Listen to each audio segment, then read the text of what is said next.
Eu acho que está gravando, vamos ver. Faz tempo que eu não faço isso. Né? Então, revivendo aqui os tempos da pandemia, hoje eu tive um compromisso à tarde aqui em Campinas e realmente terminou só às 5h30 da tarde e eu jamais ia conseguir chegar aí às 7 da noite com o trânsito aí de véspera de feriado. Né?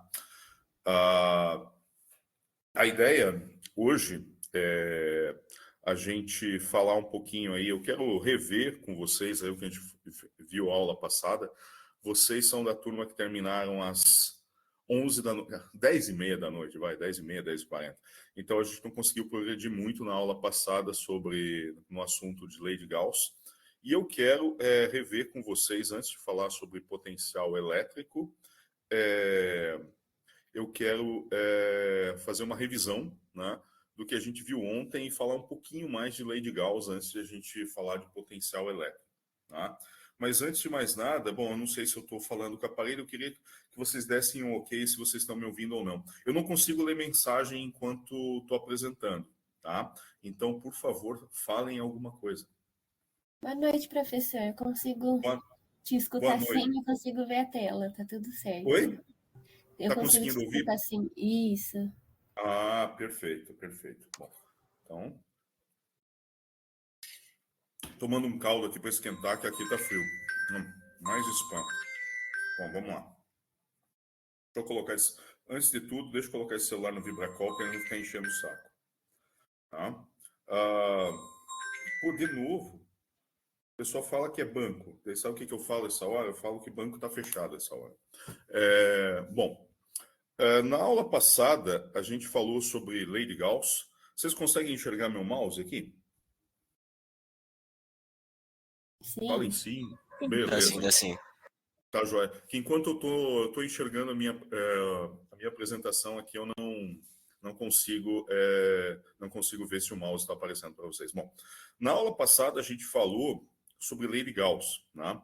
É aquela ideia do fluxo elétrico. Dá licença, gente. Igor, eu estou dando aula, Igor. O problema de dar aula em casa é esse, ó. Tá. Quer fazer sua dancinha aí?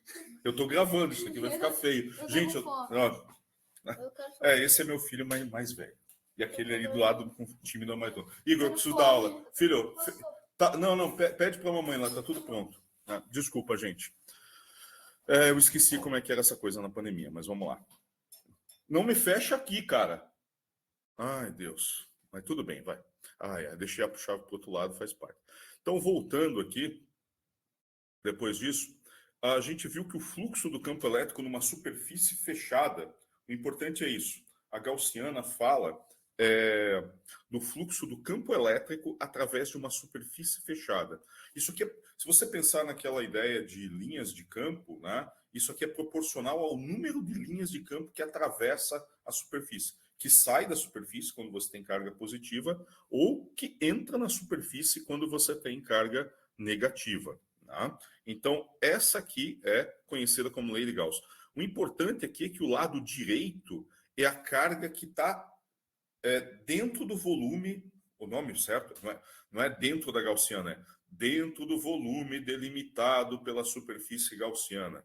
Né? Assim que vocês vão ler no livro. Essa superfície gaussiana pode coincidir com uma superfície real, mas normalmente ela é uma superfície imaginária. Tá? Coisas importantes sobre a lei de Gauss. Ela é sempre válida, mas nem sempre ela é útil. A maior parte das vezes ela é inútil, né, para você determinar o campo elétrico. Ele só é útil em casos de alta simetria. Tá? E são poucos os casos de alta simetria. Tá? Simetria esférica e simetria cilíndrica. Né? Saindo daí, tem pouquíssimos outros casos que você consegue utilizar a lei de Gauss da forma, uma forma útil. Né? Por quê? Porque ela é uma consequência direta da lei de Coulomb. Né? Ela basicamente, se você sabe o campo elétrico em todos os pontos do espaço, né, você consegue determinar qual carga está lá dentro da superfície. Né? Mas normalmente você já sabe qual é essa carga. Então, ela é muito útil quando você quer determinar o campo elétrico em situações que, usando a lei de Coulomb, é muito complicado. Mas são situações de alta simetria que ela é útil. Vamos para frente. Né? Eu não gosto de PowerPoint, então eu gosto de papel e caneta, daí eu escaneio. Né? Foi o que eu fiz, fica mais bonito. Né? Esse aqui é um exemplo. Né? Esse aqui é um exemplo onde eu tenho uma carga Q1 positiva e uma carga Q2 negativa, como se fosse um dipolo. Não necessariamente elas precisam ser iguais, mas o que acontece? Na abordagem de linha de campo, as linhas de campo saem da carga positiva e entram na carga negativa. Vejam aqui, se eu desenhar uma gaussiana, aqui, uma superfície gaussiana, né, em volta da carga Q1, o que acontece?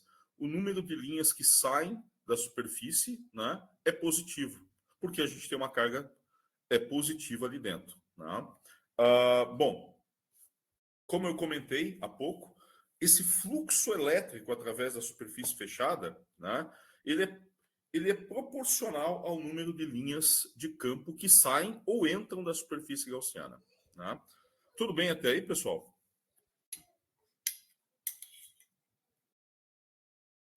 Tranquilo, professor. Tá, joia. Eu aproveito, eu faço suas perguntas para dar tempo de eu tomar um pouquinho do caldo e me esquentar. Vamos lá. A distribuição mais simples que a gente pode imaginar e mais assim simétrica, né, é a distribuição esférica. Né? Esse aqui é o caso que a gente viu em aula, né, onde eu tenho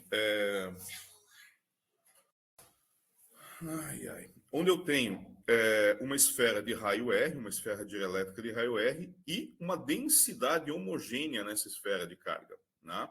Esse problema aqui é importante quando você vai, por exemplo, fazer modelos atômicos. O modelo de Thomson, ele teve que usar isso aqui para calcular os estados dos átomos que ele estava supondo no modelo do pudim de passas. Né?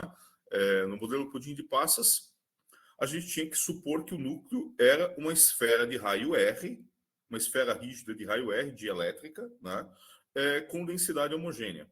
A gente viu que, se eu jogar uma gaussiana externa aqui, externa a essa distribuição, com raio Rzinho maior do que o Rzão, o que a gente vai obter? A gente vai obter um campo elétrico que é exatamente igual ao campo de uma carga pontual. Cai com o inverso do quadrado da distância. E como a forma matemática do campo elétrico é a mesma forma matemática do campo gravitacional, cai com o inverso do quadrado da distância, né? Tanto o campo elétrico de uma distribuição esférica quanto o campo gravitacional de uma distribuição esférica funciona como se toda a carga ou massa tivesse concentrada na origem. Né? Isso que vocês aprenderam, não sei, em algum lugar entre a escolinha, né, entre o maternal e a UFBC. Talvez no ensino médio, não sei. Né? Mas vamos lá. O que acontece? A gente viu em sala, eu só estou revisando aqui, porque esse é um assunto novo, entre aspas, né, para vocês. Aqui, como é que a gente faz para calcular o campo dentro da esfera carregada? A gente coloca a gaussiana lá para dentro. Né? A superfície gaussiana que eu desenhei em verde, né? Aqui um agradecimento ao meu filho Igor, que vocês conheceram. Ele me emprestou a caneta Bic de 4 cores, então eu pude fazer aqui essas notas de aula toda colorida. Né? Então aqui em verde é a superfície gaussiana que eu desenhei dentro da esfera, ela tem raio Rzinho menor do que o Rzão. O que acontece se a gente aplicar a lei de Gauss? Vamos lá. Ó. Integral de E escalar de A é igual a carga interna sobre ε0. Isso aqui é o que vocês têm que manter, guardar no fundo do coração. Tá? Agora você vai para a simetria. Você vai desenvolvendo os dois lados da lei de Gauss simultaneamente, o lado esquerdo e o lado direito. Lado esquerdo, né? O lado esquerdo, o que acontece? Né? Esse produto escalar, você tem o campo elétrico aqui e o dA. Se eu quebrar essa superfície aqui em vários pedacinhos, a normal, né, vai estar apontando na mesma direção do campo elétrico. Né? Então, esse vetorzinho dA, né, ele tem a unidade de um vetor de área aqui, ele tem o módulo dele é a área, e a direção e sentido é a direção e sentido da normal. Tá? Lembrando que a gaussiana, o dA sempre aponta para fora da superfície. Tá? Então, eles estão na mesma linha, então esse produto escalar, o cosseno do ângulo é sempre 1, então eu posso tirar esse E de R para fora. Eu fico simplesmente com integral de dA. Lado direito, né? 1 sobre ε0, 1 sobre ε0. Essa carga interna é a carga interna que está aqui. Essa é a parte que muita gente tem dificuldade. né? Eu não estou considerando a carga total, eu estou considerando só a carga que está dentro da superfície gaussiana. Tudo bem, gente? Então, a carga dentro da superfície gaussiana, vocês concordam comigo que quanto menor for o Rzinho, menor vai ser essa carga, né? Então, é a carga que está contida no volume, né, delimitado por essa superfície. Então, é simples. Se eu estou considerando densidade homogênea, basta eu multiplicar o volume, né, dessa esfera em verde pela densidade de carga ρ.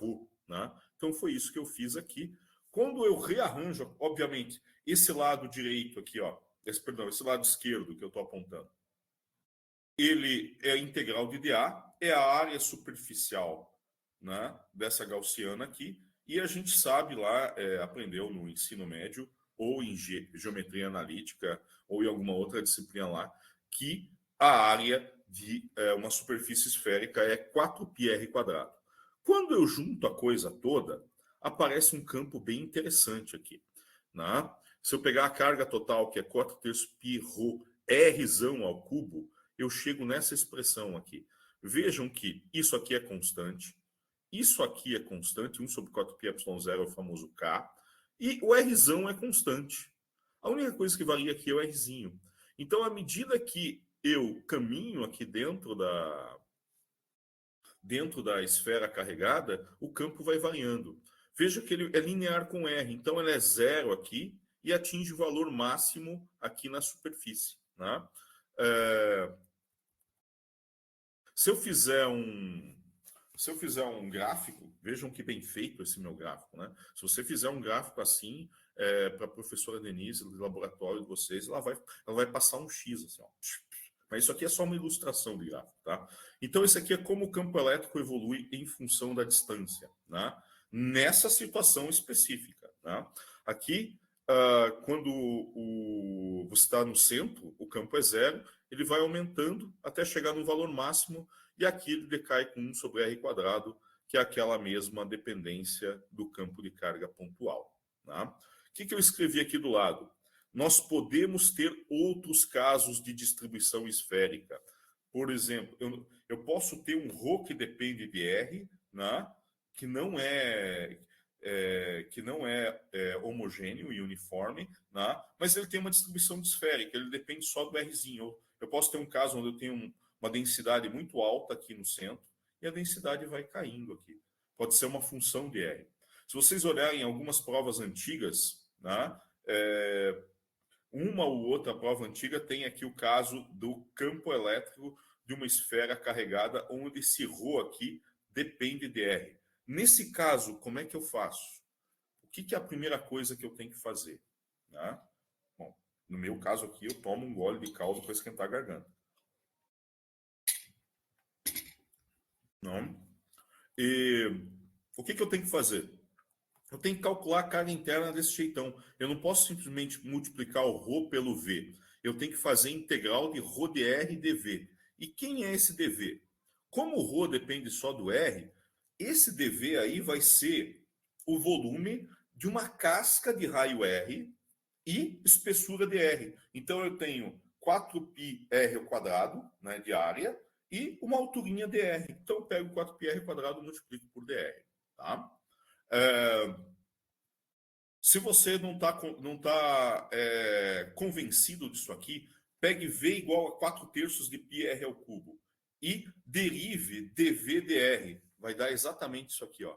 Derivada de V em relação a R, se eu pegar esse dr aqui e jogar para cá. Os matemáticos não gostam disso, mas nós físicos multiplicamos e dividimos por dr. Se eu dividir isso aqui por dr, vai dar dV dr igual a 4πr².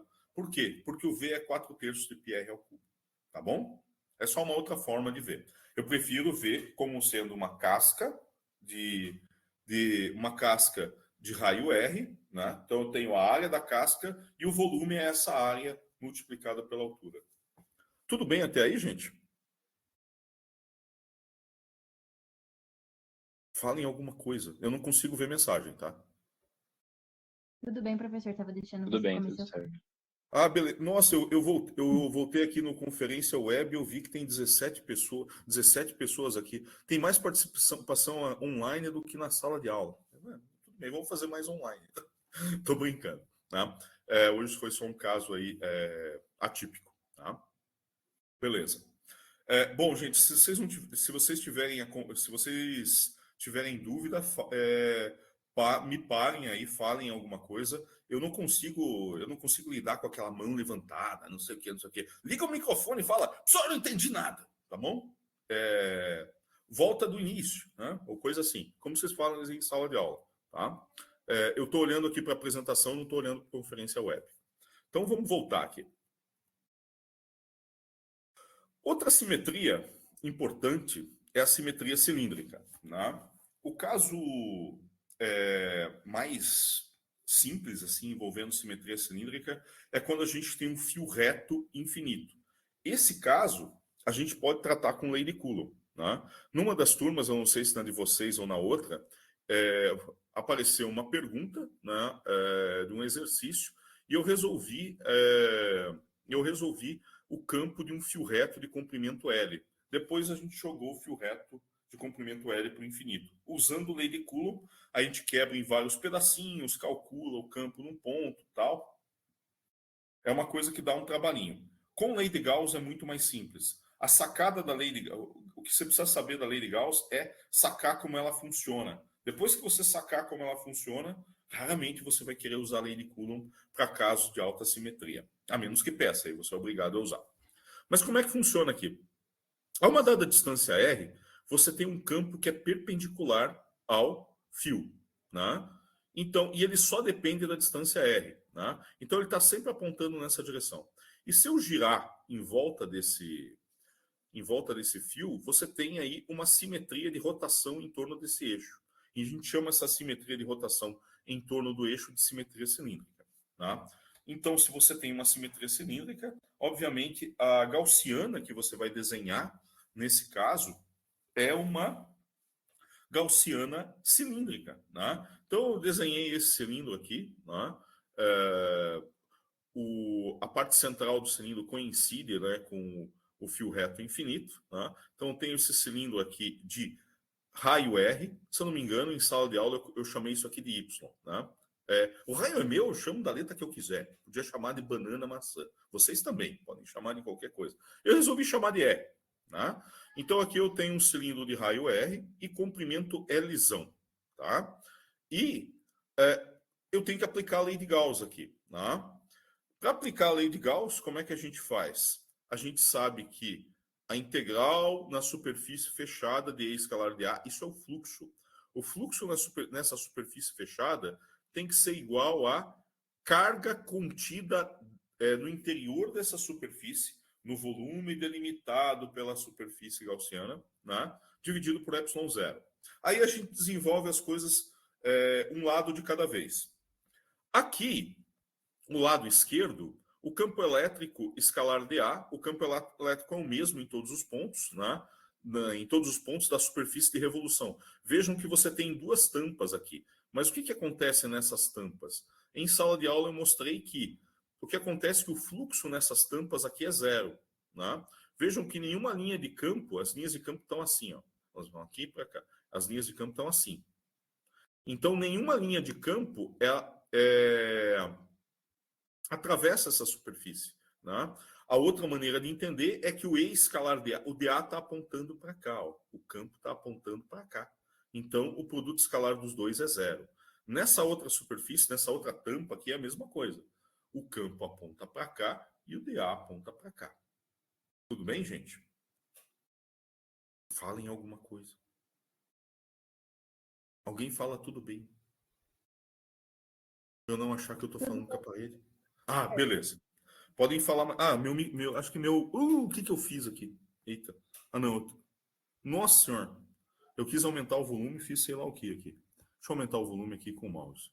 Então, é por isso que eu não estou ouvindo vocês. Meu volume está baixo. Tá? Voltando aqui, tá?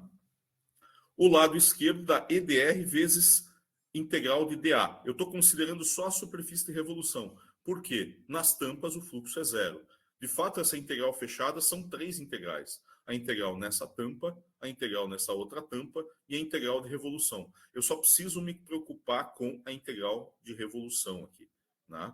Onde dá a volta no cilindro. Tá? Então, aqui eu tenho EDR vezes... Qual que é a área disso aqui? É 2πr, é o perímetro, vezes o comprimento. Tá? Perímetro da base vezes a altura. Isso aqui é a área da lateral do cilindro. E quem é a carga interna? Ora, se eu tenho uma densidade linear lambda, tantos coulomb por metro, basta eu multiplicar por esse L. Tá? Então, o resultado fica aqui. A gente chega à conclusão que o campo cai com 1 sobre R. Né?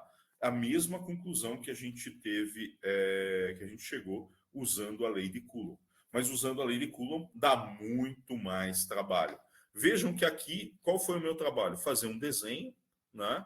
E aí, escrevi uma linha, 2 linhas, essa aqui poderia ir para a 3ª linha. Em 3 linhas você resolve o problema, tá? Com lei de Gauss. Tá? Muito mais simples do que usar a lei de Coulomb quando você tem alta simetria. Perdão. Vamos lá, então. Bom, esse é o caso do fio reto. Oi, pode falar. Qual que é a unidade da densidade linear, por favor? Desculpa, eu não entendi sua pergunta. Qual que é a unidade de medida da densidade linear? Nesse caso aqui seria Coulomb por metro no Sistema Internacional. Esse lambda. Né? Que é a quantidade de carga que eu tenho por unidade de comprimento. Tá bom, Rafa? Deixa eu só mexer um pouquinho na configuração aqui, que eu estou ouvindo vocês muito baixo. Né? Tomara que não seja como mexer na configuração no Moodle que apaga tudo. Vamos lá. Só aumentar aqui o volume. Eu consegui alto-falante áudio interno. Pô, já está no máximo. Vocês estão falando baixo. Então, eu acho. Não, já está no máximo tudo. Muito bem. Linux tem suas vantagens, mas às vezes quando você quer simplesmente aumentar o volume dá problema. Podemos ir para frente, gente?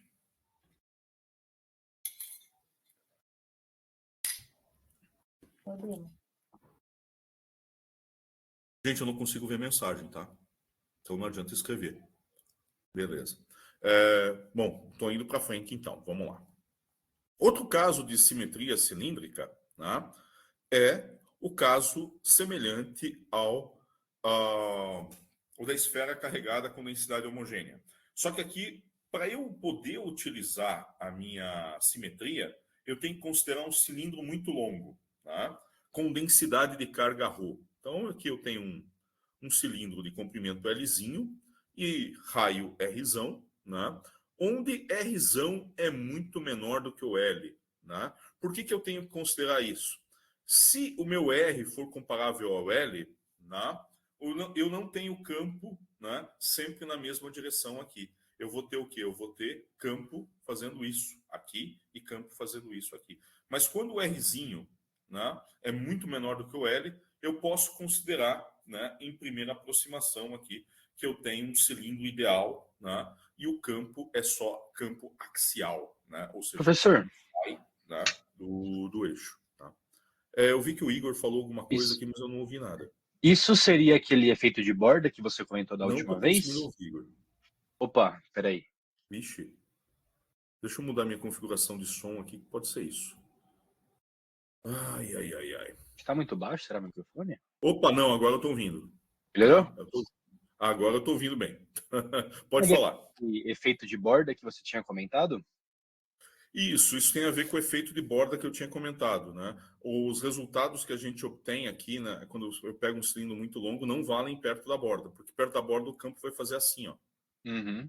Né? Vai fazer assim, e aqui o campo vai estar até nessa outra direção, não vai estar nessa. Né? Então ele vai fazer assim, vai, digamos assim, entortar nas bordas. Né? Então, perfeito. Nas bordas não vale. Né? Perfeito, então. Tudo beleza, então. Consegui consertar a configuração de som. Agora estou ouvindo vocês. Muito bem.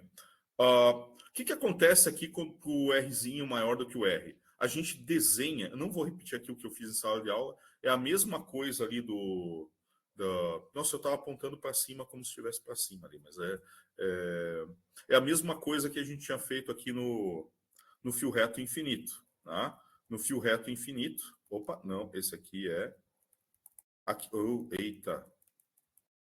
No fio reto infinito, a gente desenha uma gaussiana e chegou nesse resultado aqui. Se eu fizer a mesma coisa para um Rzinho maior do que o R, desenhar um cilindro gaussiano aqui fora, eu vou obter esse mesmo resultado. Onde esse lambda aqui vai ser a carga total, né, do cilindro dividido por L.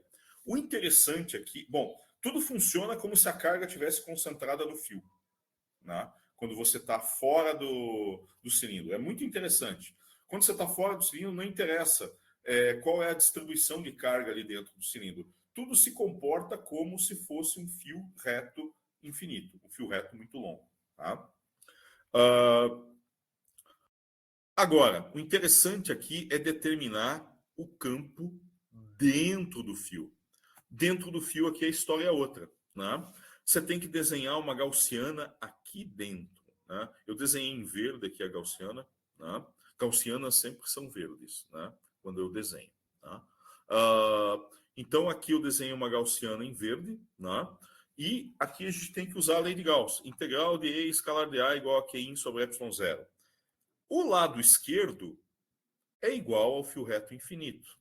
É igual ao campo externo. Né? No lado esquerdo, você desenvolve do mesmo jeito. O lado esquerdo tem a ver com a simetria. Né? Então, é simplesmente E de R vezes o quê? Vezes a área da superfície de revolução do cilindro. Né? O lado direito, você tem que pensar um pouquinho mais. Né? Você tem a carga interna dividida por ε0. Qual é a carga interna aqui? Como eu tenho densidade homogênea aqui nesse cilindro, tá? O que vai acontecer? A densidade é homogênea também dentro da gaussiana. E o volume dessa gaussiana aqui, o que é? É a área da base, πrzinho ao quadrado, vezes a altura. Né? Então, eu pego esse volume πrzinho ao quadrado vezes a altura e multiplico pela densidade. Tudo bem? O resultado, depois que eu rearranjar tudo, né, depois que eu isolar o EDR, o resultado é um resultado bem simples, que é ρ sobre 2ε0 vezes R. Vejam que isso aqui é muito semelhante ao que ocorre quando eu tenho o caso da esfera dielétrica uniformemente carregada. O campo vai com a distância. Aqui é a mesma coisa. O campo vai com a distância ao eixo. Tá? Se a gente fizer um gráfico, por favor, não faça um gráfico feio assim em laboratório, né? Faça um gráfico em papel milimetrado e tal. Eu não sei se experimento 1 tem gráfico, eu acho que não. Mas a partir do experimento 2 tem gráfico. Não façam gráficos assim. Isso aqui é só um esboço. Tá? Então, o campo vai funcionar desse jeito aqui. Perto do eixo é 0, daí chega aqui na superfície, a partir da superfície, né, com Rzinho maior do que R, ele cai com 1 sobre R. Do mesmo jeito que o fio reto infinito. Tudo bem, gente?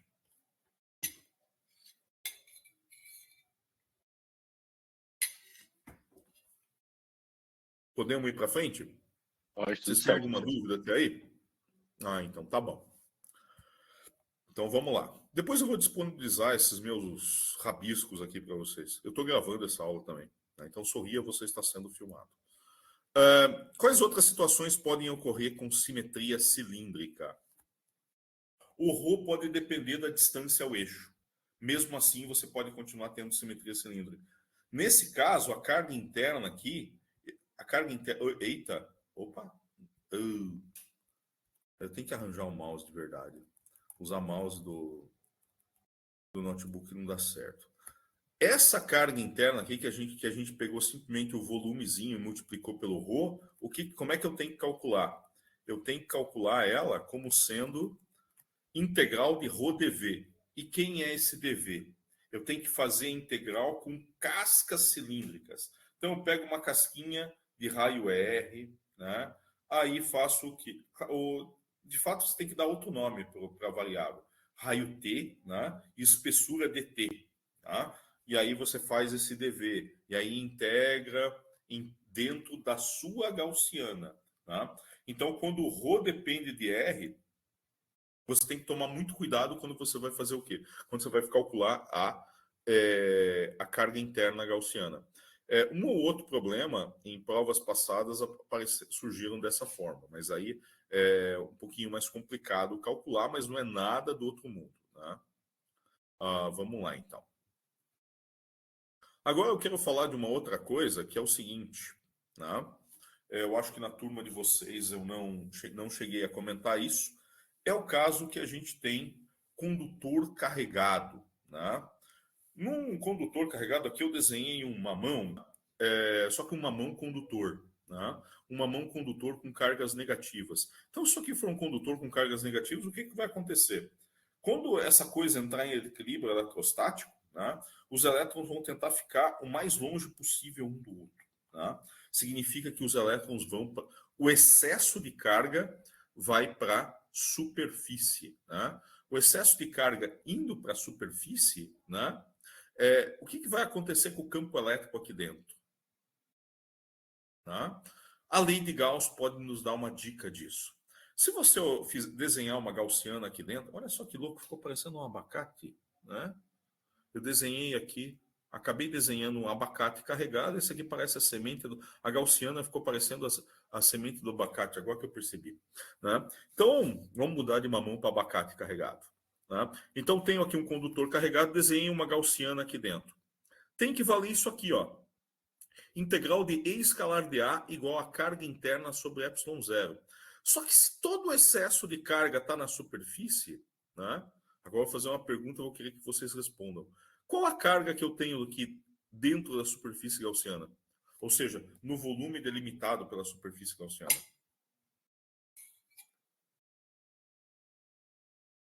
Eu faço pergunta para dar tempo de eu tomar meu caldo. Qual é a carga aqui, pessoal?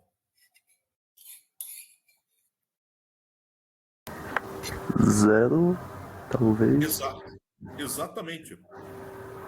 A carga líquida aqui dentro é zero, Guilherme. A carga líquida aqui dentro é zero. Então, o que vai acontecer? Como a carga interna é zero, o único jeito do lado direito ser zero é que o lado esquerdo seja zero também. Né? E como a minha superfície não é nula, o meu dA não é diferente de zero, o único jeito para isso aqui ser zero é que o campo elétrico dentro de um condutor carregado em equilíbrio eletrostático seja zero. Né? Essa história do lado direito ser igual a zero, então significa que o lado esquerdo tem que ser igual a zero também. Vocês devem ter aprendido em algum lugar entre o prezinho e a UFABC. Não sei exatamente onde. Bom, essa aqui é a condição de equilíbrio eletrostático. Esse é um resultado da lei de Gauss, né, para um condutor carregado. O campo elétrico ali dentro tem que ser igual a zero. Tá? Bom, o que a lei de Gauss pode dar mais para a gente sobre o condutor carregado?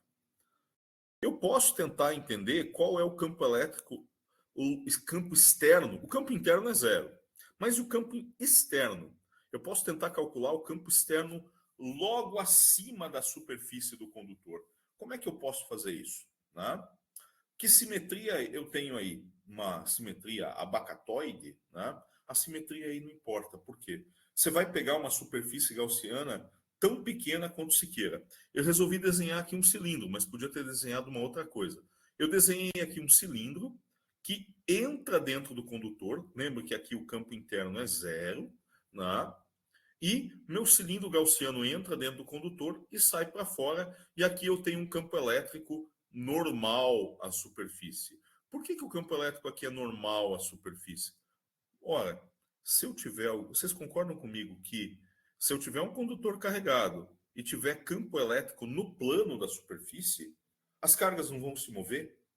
Sim ou não? Aproveito isso para tomar calma.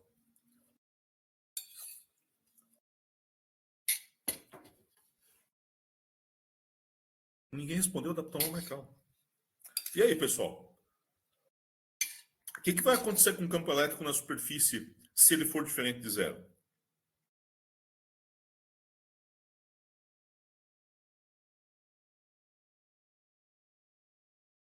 Ih, travou, ninguém fala nada. Vamos lá, gente. E aí? O que vocês acham que acontece se tiver um campo elétrico no plano da superfície? Se ele é tão pequeno quanto se queira, talvez vai ser igual uma carga pontual? Não igual uma Não? carga pontual. Não. Só microscópico, né? Depende da sua superfície, depende. Por exemplo, se eu tiver um prego, né? O tão pequeno quanto se queira tem que ser bem menor do que qualquer pedaço do prego, tá? Então, mas ali você tem muitos elétrons, né? Então não vai ser alguma coisa da ordem de angstrom, pode ser alguma coisa da ordem de micrometro, nanômetro, dependendo do teu condutor, tá? Tudo bem? Uhum. Bom, o que acontece aqui, se eu tivesse campo, né, na superfície, eu não estaria em equilíbrio eletrostático. Em equilíbrio eletrostático, obrigatoriamente, todo o campo elétrico que eu tenho aqui tem que estar apontando para fora, né? Todo o campo elétrico que eu tenho aqui tem que estar apontando para fora. Se eu aplicar a lei de Gauss nesse microcilindro gaussiano, pode ser um nanocilindro, né? Dependendo do caso aí, o que vai acontecer? Eu tenho que a integral de E escalar de A vai ser igual à carga interna sobre ε0. Não fiz nada, só escrevi a lei de Gauss. Só que veja que isso é muito pequenininho, né? Então, como é que fica o lado esquerdo da lei de Gauss? Aqui dentro o campo é nulo. Aqui, na superfície de revolução do cilindro, o campo E escalar de A é zero, né? Eu só tenho fluxo aqui na tampinha, né? E como eu tô querendo, como meu cilindro é muito pequeno, eu considero que o campo é o mesmo em todo a tampa do cilindro. Então é simplesmente E vezes ΔA. E a carga interna? Onde é que eu tenho carga interna aqui dentro da superfície? Vejam que aqui, ó, eu tenho quando o cilindro gaussiano atravessa a superfície aqui, né, eu tenho essa projeção aqui. Aqui eu tenho uma densidade sigma, né? O que é sigma? Densidade de carga por área, né? Então essa é uma densidade superficial. Então eu tenho, sei lá, nesse ponto aqui, sei lá, 1 coulomb por metro quadrado, sei lá, um exemplo, né? 10 coulombs por metro quadrado, né? Então eu simplesmente multiplico o sigma pelo ΔA para saber quem é a carga interna gaussiana. Que a carga interna gaussiana é esse pedacinho aqui. Certo? Quando a gente faz isso, você vai ver que o ΔA vai eliminar o ΔA e você obtém o campo externo logo acima da superfície. Se você se afastar do objeto, obviamente esse campo vai mudar. Vai depender de toda a geometria do objeto e tal. Em alguns casos é muito difícil calcular. Né? Calcular analiticamente, você tem que recorrer a métodos numéricos. Né? Mas o que eu posso dizer para você com certeza que esse é o campo externo logo acima da superfície. Se você for com um medidor de campo e colocar ele próximo numa superfície de um condutor carregado, o campo vai ser proporcional à densidade de carga. Essa densidade de carga não precisa ser a mesma em todo o corpo. Tá? Dependendo do corpo, tem alguns lugares que ela vai ser muito pequena, outros lugares vai ser muito grande, né, relativamente. Tá? Mas vai ser sempre igual a sigma sobre ε0. Tá? Esse é outro resultado que a lei de Gauss nos dá quando a gente analisa condutores carregados. Tá? Primeiro, campo elétrico dentro é zero. Segundo, campo elétrico logo acima da superfície. É normal a superfície e a intensidade dele é proporcional à densidade de carga. Né? Quanto maior for a densidade de carga, maior vai ser o campo elétrico logo acima da superfície. Tudo bem? Alguma pergunta até aí, pessoal? O senhor comentou que não funciona se o objeto tiver uma geometria estranha. Se por acaso for um plano, seria só somar tudo? Não, Um somatório? não entendi a sua pergunta. Se por Não, a acaso questão é que esse é o campo logo acima da superfície. Logo acima. Certo? Certo. Logo acima. Logo que você sai da superfície, esse é o campo. Mas o campo mais longe da superfície vai depender da geometria. Se você tiver um plano extenso, né? Um plano muito grande, e você quiser medir, por exemplo, vamos supor que você tenha uma placa aí de 1 metro quadrado. Tá? Imagina que você tem uma placa de 1 metro por 1 metro. Se você quiser medir o campo lá pelo meio da placa e o campo a placa estiver carregada, o campo elétrico vai poder ser calculado desse jeito aqui, 1 centímetro, 10 centímetros da superfície. À medida que você vai afastando, né, que sentido é esse se afastando? Quando a distância for comparável às dimensões do objeto, aí vai depender da geometria do objeto, o campo. Tá? Mas logo acima da superfície é esse aqui, em qualquer caso. Não sei se eu consegui responder a tua pergunta. Uhum. Certo, obrigado. Beleza, então. Vamos para frente, então, pessoal. Mais alguma dúvida sobre isso aí, gente? Não? Então tá. Eu vou falar agora, começar a falar agora, eu vou fazer uma revisão disso aqui na aula que vem, né? Vou falar agora de energia potencial. Lembrando aquilo que vocês viram na escolinha e também viram em fenômenos mecânicos, né? A gente viu, né? Lá em fenômenos mecânicos, tem quem teve fenômenos mecânicos comigo, ou lá mesmo no ensino médio, que você tem conservação de energia. A energia potencial mais a energia cinética é uma constante. Tá? Se eu analisar esse caso gravitacional, imagina que você tem aqui uma maçã pendurada na árvore a uma distância h sob a ação do campo gravitacional.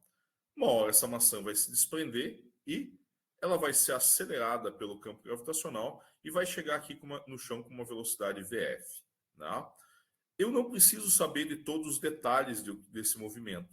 Eu preciso só saber qual era a energia potencial gravitacional antes, a energia gravitacional depois, potencial gravitacional depois, a energia cinética antes e a energia cinética depois.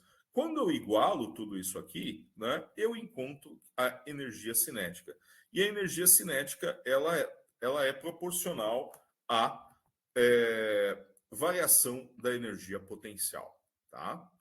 Porque esse UI mais KI tem que sempre... esse U mais K, ele é sempre uma constante. Tá? Se você não tem dissipação. Tá?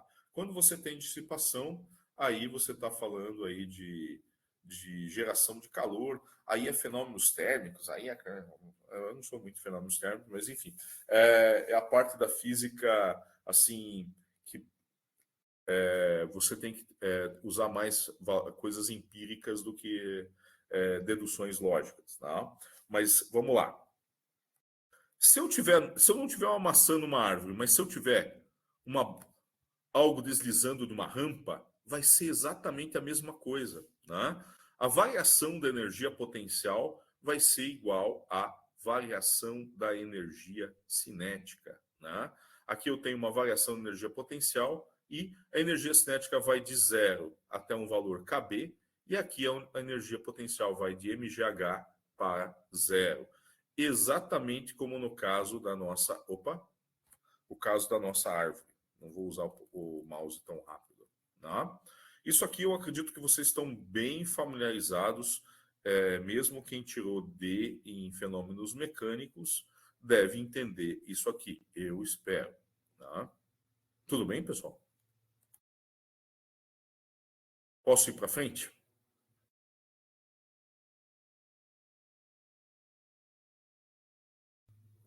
Pode sim. Beleza, então, vamos lá. O caso elétrico, vamos pensar aqui num caso muito semelhante ao elétrico. Vamos imaginar aqui que ao invés do campo gravitacional, a gente tenha um campo elétrico e não uma massa, mas uma partícula com massa e carga Q0. É aquele Q0 tão pequeno quanto se queira, né? Nossa partícula de teste.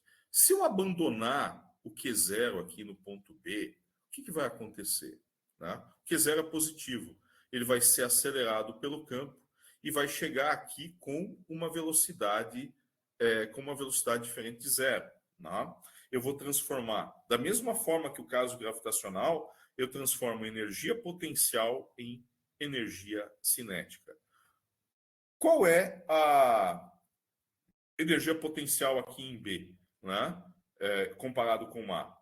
É simplesmente o trabalho da força elétrica. do mesma forma que a energia potencial gravitacional é igual ao trabalho da força gravitacional. Alguns livros fazem uma lambança gigante lá, não, até o Survey faz isso, muita gente gosta de fazer isso, fala que é o trabalho de um agente externo para levar de A até B. Né? Você pode definir desse jeito, né? De fato, esse é o jeito formal de definir. Mas a forma mais fácil de ver é, bom, se eu solto aqui essa carga daqui do ponto B, ela vai para o ponto A, ela vai ganhar uma energia cinética que é igual ao trabalho da força. Essa é a diferença de energia potencial daqui para cá.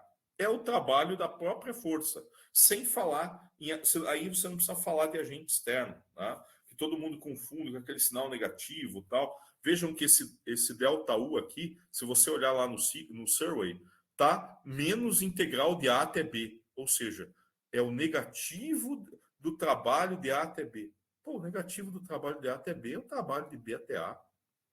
Ou seja, a gente fala a mesma coisa com outras palavras, mas para mim é mais fácil entender dessa forma, tá?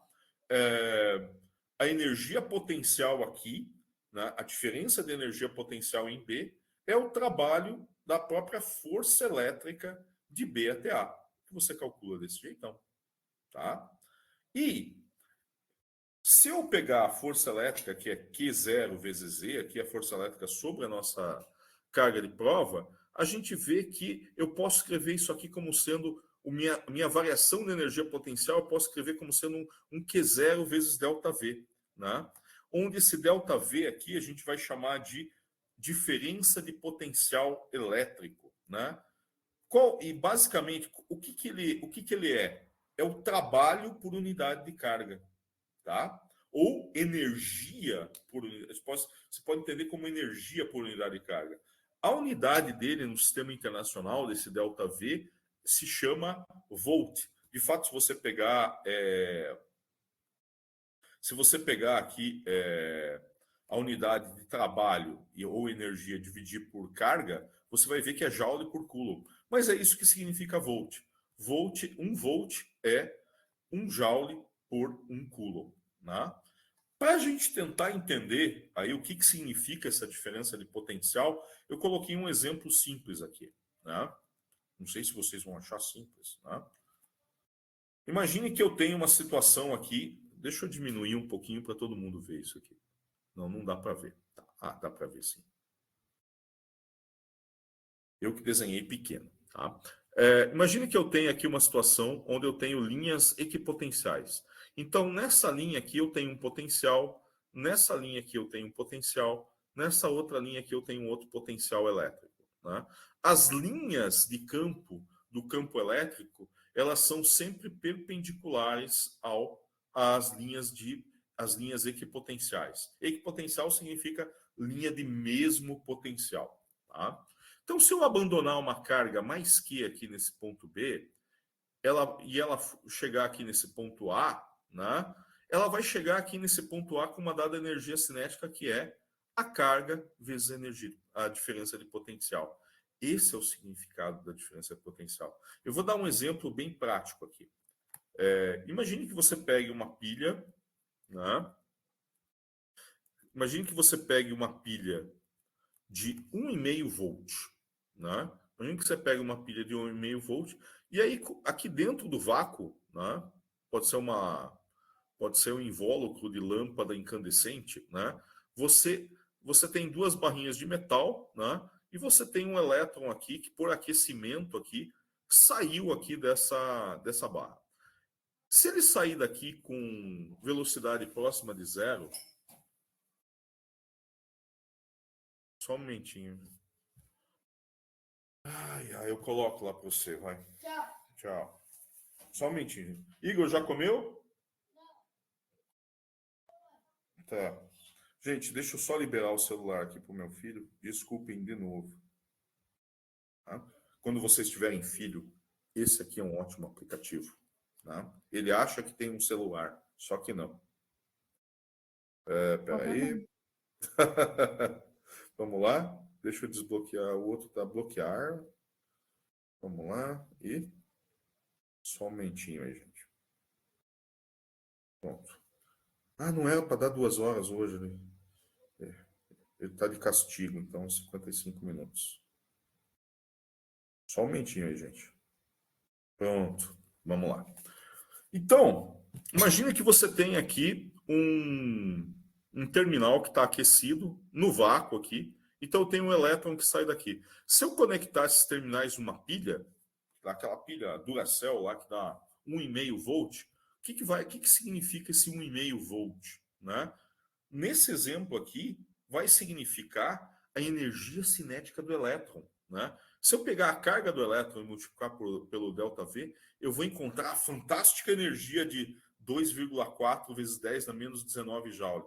Parece muito pouco, mas a massa do elétron é da ordem de 10 na menos 30 quilogramas. Então, se eu for calcular a velocidade, né, K igual a meio de mv ao quadrado, se eu for isolar a velocidade nisso aí, eu chego numa velocidade fantástica de quase 1 milhão de metros por segundo, né? 730 mil metros por segundo. Né?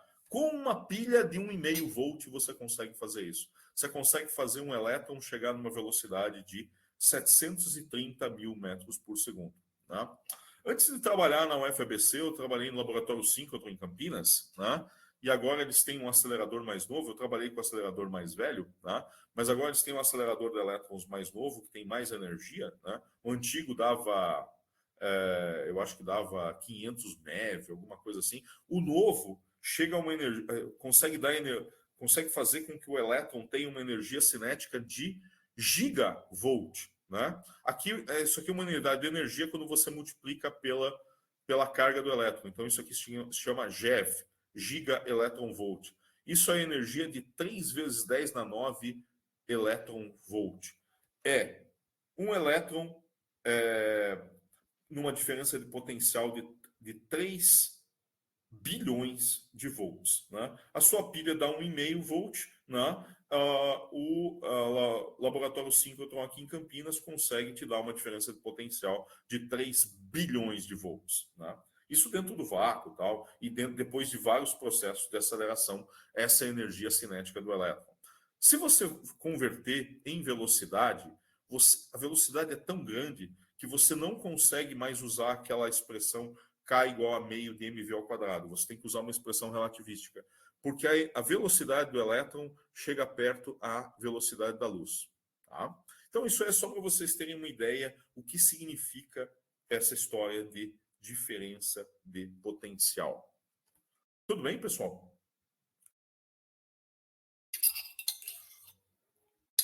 E meu caldo acabou. Alguma dúvida aí? Até aí, gente? Alguém falou alguma coisa aqui, Guilherme, isso? Eu ia perguntar lá de antes que eu fiquei em dúvida o que seria o agente externo que o senhor comentou. Desculpa?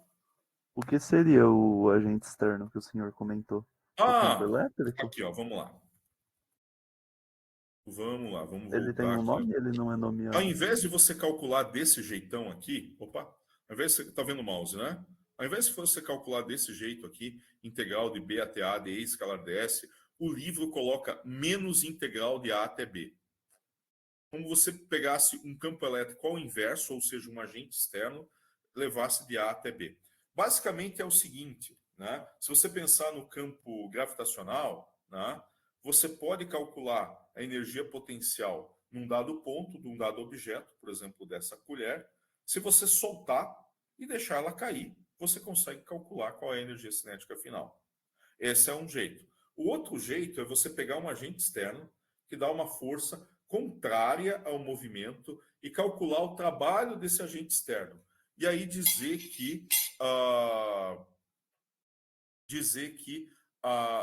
a energia potencial é menos o trabalho do agente externo. No final das contas, o resultado dá exatamente o mesmo. Tá bom?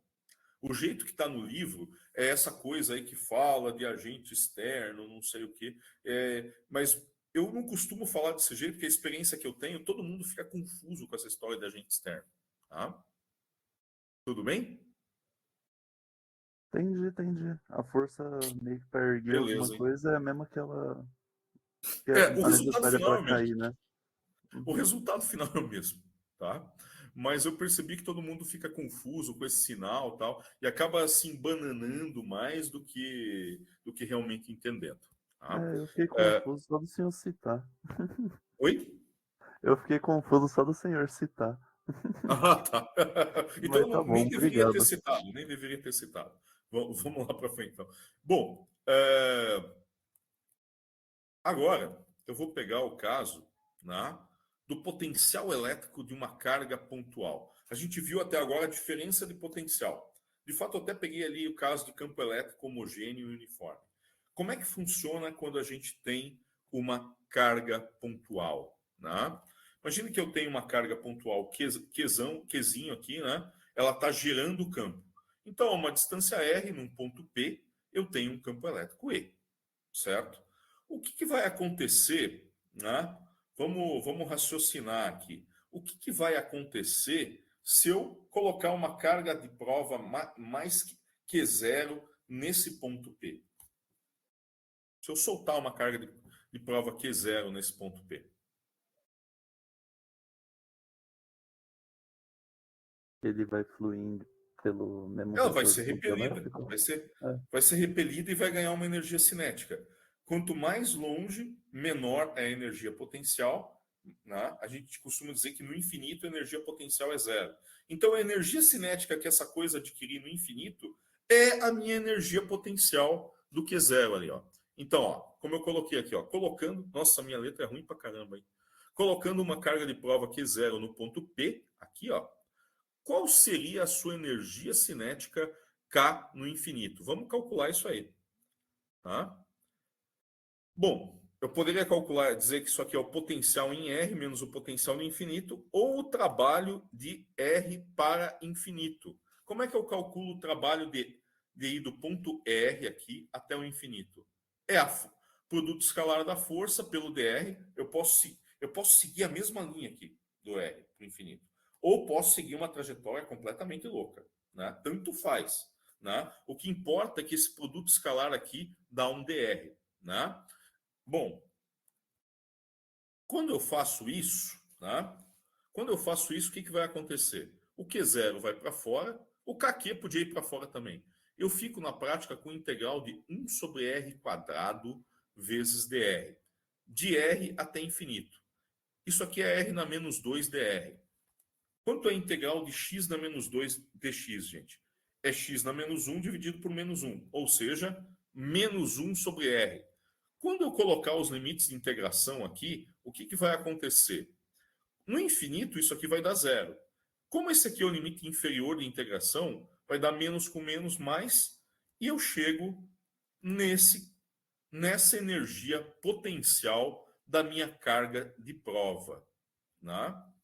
Agora, se eu pegar essa energia potencial, dividir pelo valor da carga teste, eu vou ter o meu potencial, que depende só do Q.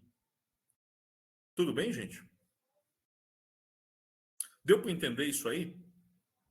Uma coisa é diferença de potencial. Outra coisa é diferença de potencial em relação ao infinito, que a gente chama simplesmente de potencial. Tá?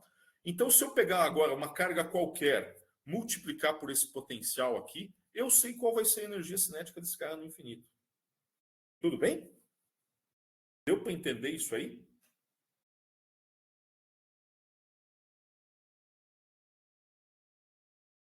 Professor, esse K, ele é uma constante. Esse aqui é o mesmo K do KQ sobre R quadrado. Ah, É 1 tá. sobre 4πε0, né? Ah, tá, Né? tá. Ok, pensei que era outra coisa. Não. É isso aí. Então, esse aqui é o potencial de uma carga pontual. Né? Esse é o potencial de uma carga pontual. Ele é bem mais fácil de calcular do que o campo elétrico. Por quê? Ele é um escalar. Né? Então, ele é um escalar e não ele tem só um módulo. Né? Ele tem pode ter um sinal. Se a carga for negativa, o potencial é negativo. Qual o significado de um potencial negativo, gente?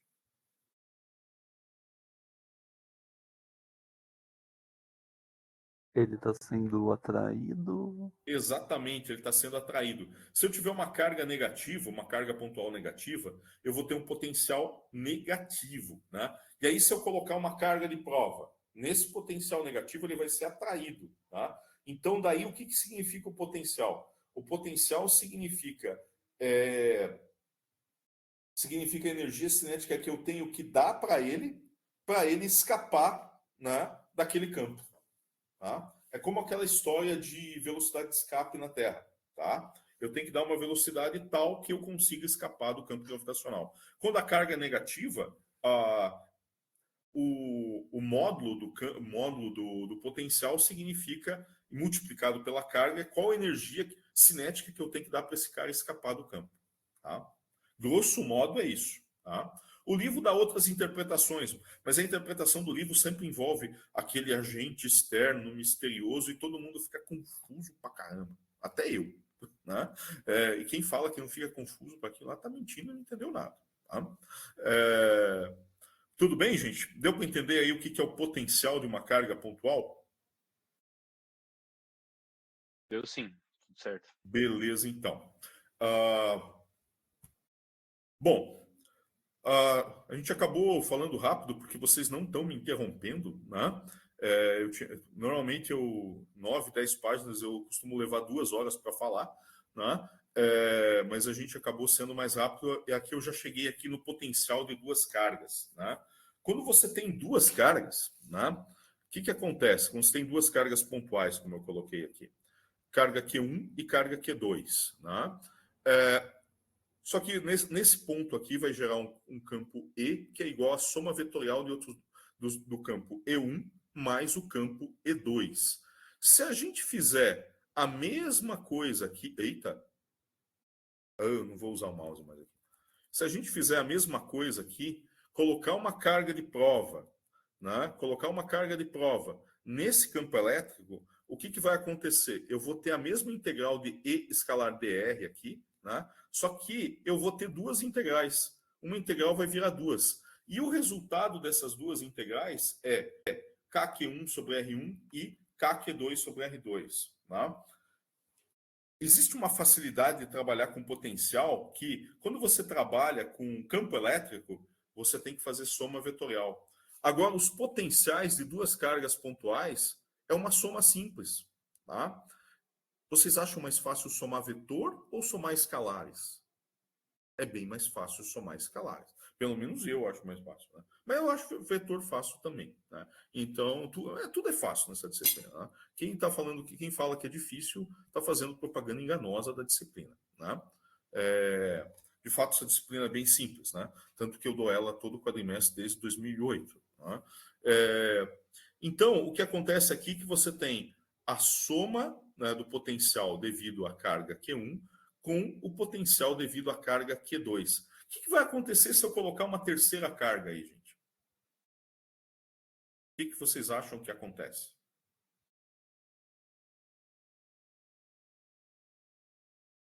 Vamos lá, falem alguma coisa. Oi? Vai somar também mais uma. Vai somar também. E se eu tiver um corpo extenso? Eu vou bater a cabeça até quebrar aquele corpo em várias cargas pontuais, e aí o potencial num dado ponto vai ser simplesmente somar os pedacinhos, e somar os pedacinhos significa fazer uma integração. Eu vou ter integral de K dq sobre R. Obviamente, esse R vai variar no corpo. Tá? E o potencial é bem mais fácil de calcular do que o campo elétrico, mas existe uma relação direta entre campo elétrico e potencial. Se você olhar para a definição de potencial, o potencial é integral de E escalar dr, como eu mostrei aqui. Opa, não posso usar o mouse. Eita. Vai para cima a coisa. Agora sim, agora está indo para cima. Deixa eu mostrar. Eu queria fazer o esquema que eu fazia na pandemia, que era filmar uma folha e eu escrevendo na folha. Mas eu não consegui fazer isso. Eu preciso de um... Olhem a definição do ΔV. Né? A única diferença do ΔV para o V é que, no caso de carga pontual, você tem integral de R até infinito, de E escalar ds. Tá? Então, o V é uma integral. O V é integral do campo elétrico. Qual é a operação inversa de integração?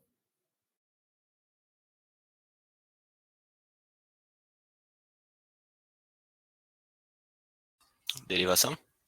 Exatamente. E isso eu vou deixar, vou encerrar por aqui, eu vou deixar para a aula que vem. Na aula que vem eu vou fazer uma revisão disso, tudo que eu fiz, que muita gente acho que não veio, né? Não veio aqui para a aula online. Então eu vou fazer uma revisão, não vou falar de lei de Gauss, mas eu vou começar já falando de potencial elétrico, fazendo uma revisão daquilo que a gente viu aqui, e aí rever o potencial de carga pontual, potencial de várias cargas pontuais, de um corpo contínuo, vou escrever bonitinho para vocês a integral, e aí a gente vai ver que, sabendo o potencial, que é bem mais fácil de calcular do que o campo elétrico, a gente consegue calcular o campo elétrico a partir do potencial. Mas isso aí a gente vou deixar para a semana que vem.